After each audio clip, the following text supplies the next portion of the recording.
long line of grass skirts, gracefully undulating to the ukulele's strum. But to Hawaiians, the hula is more than some quaint tourist attraction. It's part of a rich cultural legacy that dates back to time beyond memory. It's an expression of history and pride, an impassioned art form, charged with the power of the ages.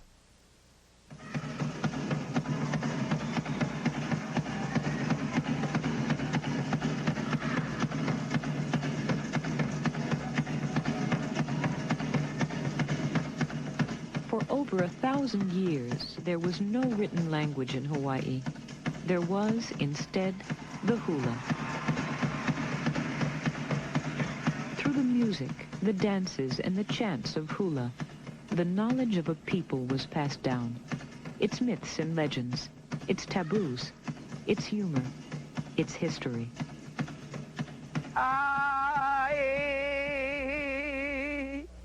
Mapu kahanu o kalaua e mapu no I ka poli o e alo alo e ke kapa e hukai huki palai huki loli o e te ahun no e vale mai lei no Kahui Zutermeister is a kumu hula, a teacher of hula. She carries on the teachings of her uncle. Her daughter and granddaughter will follow her. In hula, we have all different kinds of chants. We have chants for the people, for the royalties, and to nature, to Pele, and it all depends where we are and what we want to dance about. Beneath the rim of the Kilauea volcano, this ancient hula is danced to Pele, the powerful goddess of fire and inspiration.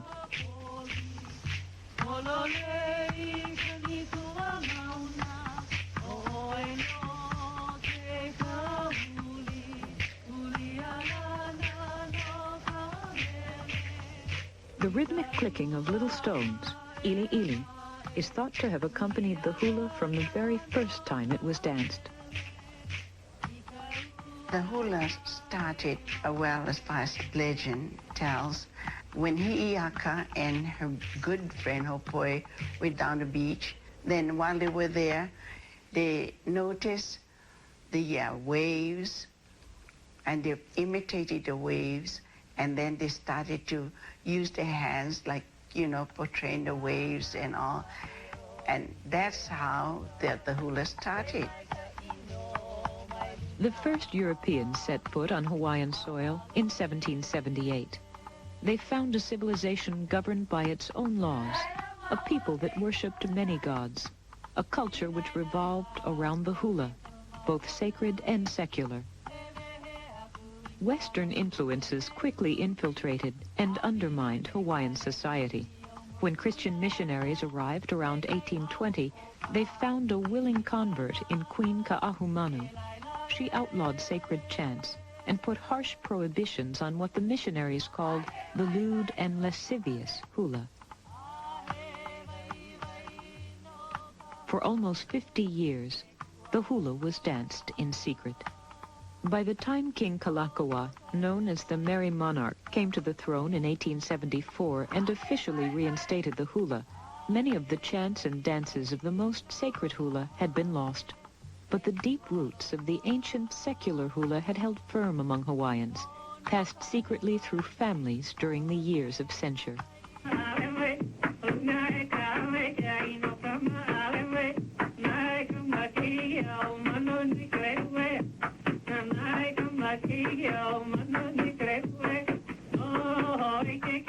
The Merry Monarch's niece, Princess Abigail Kinawiki Kawananakoa, carries on her great-uncle's tradition.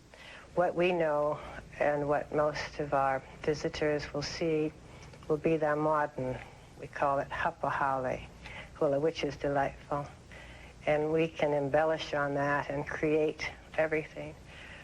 But the ancient hula, the genesis of our modern hula, must be done, I feel, as it was done in antiquity.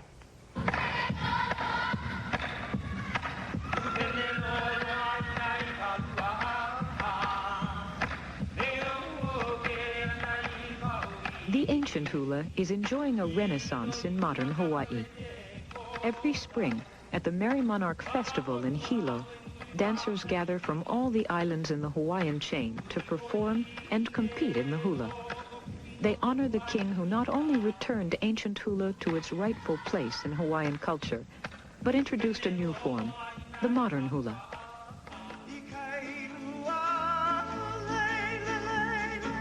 It was King Kalakaua who imported the ukulele from Portugal, the guitar from Spain, and new steps from all over the world. Today, both forms of hula live side by side, the ancient as a declaration of the past, the modern as only a step in the evolution of hula.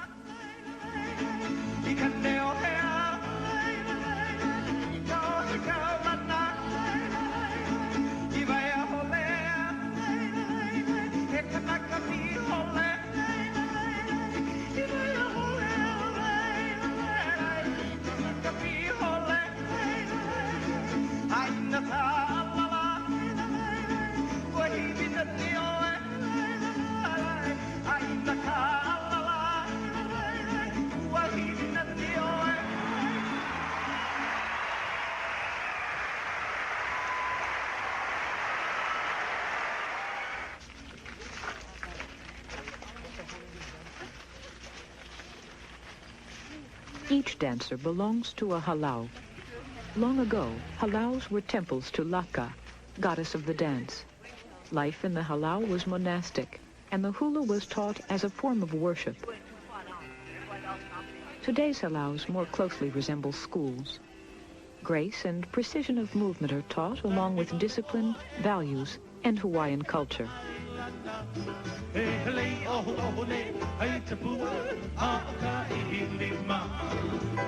As an antiquity, each halau is led by a kumu, a teacher and hula master. Darryl Lupanui is a kumu hula from Oahu. Like in the States, like they say, hula is all, yaka hula, hiki hula, and all this kind of thing, but really it's not. It's more historical events that happened in the past, and that we try to keep it on a record. So in other words, hula is like a record, yeah? We keep things that was an important event during the lifespan of hula as it started way back then. Say for instance, like the chant that we're doing tonight is it deals with war. In that sense, you have to more or less vision yourself as back in the days of old, or when you look at the books of olden days, how the men would battle. It was more on a one-to-one contact, yeah, and body-wise.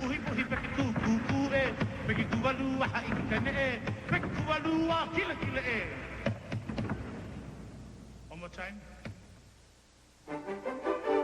In the second half of Explorer, we'll continue our look at Hawaii's most colorful custom. Then